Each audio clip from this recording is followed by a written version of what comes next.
anything and everything in their power to find these individuals and swiftly bring them to justice. The two Americans were among 30 or so ICE agents permanently stationed in Mexico City to investigate trafficking of drugs, weapons, money, and people.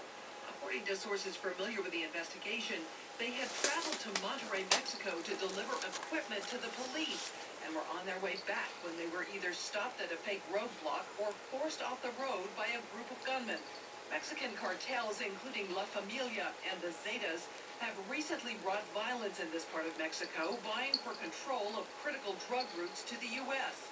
One source says the agents may have been mistaken for a Mexican federal police official who drives the same kind of car. Others say the attackers could have been after the armored SUV. Another possibility, the agents were targeted. The implications of that could be grim. I think it's a serious escalation of the willingness of these syndicates to push back not only against the Mexican government's efforts to shut them down, but to the very important and very productive cooperation that we have unleashed with the United States. Because this happened on Mexican soil, the Mexican government will lead this investigation, but the ambassador says there will be full cooperation and information sharing with the U.S. He says in the fight against the cartels, the U.S. and Mexico will either succeed together or fail together. But here's an interesting fact. According to ICE, the Mexican government does not authorize U.S. law enforcement to carry weapons in Mexico. Candy? So they weren't armed? I've asked that question. I have not gotten a definitive answer. What I'm told is Mexico doesn't authorize the carrying of weapons. By Mexicans. Yeah, more to come on clear. Thanks a lot. Today is North Korean leader Kim Jong-il's birthday, an event the whole country celebrates. The mood there was just a few months ago was very different. Tensions with South Korea skyrocketed over the North's deadly attack on a South Korean island. Wolf Blitzer got the rare opportunity to visit North Korea as the crisis was playing out. He went there with Mexico's governor at the time, Bill Richardson, who was headed to Pyongyang on a mission to defuse the crisis that put North and South Korea on the brink of war. Take a look. This is a place few outsiders have ever seen. Sammy, why do you get into things? High-rise buildings, kids playing, couples strolling, people jamming into street trolleys, wide roads with traffic cops, male and female. But this is no ordinary city. This is Pyongyang, the North Korean capital.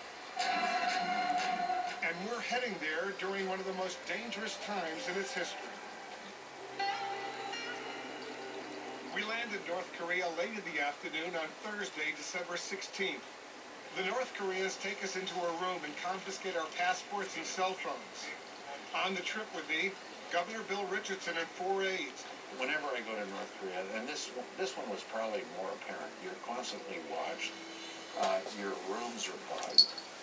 Your telephone is bugged. They don't let you, leave the hotel. You have to ask your handlers. Still, we have extraordinary access to a mysterious country that few outsiders have ever seen. We head to the foreign ministry.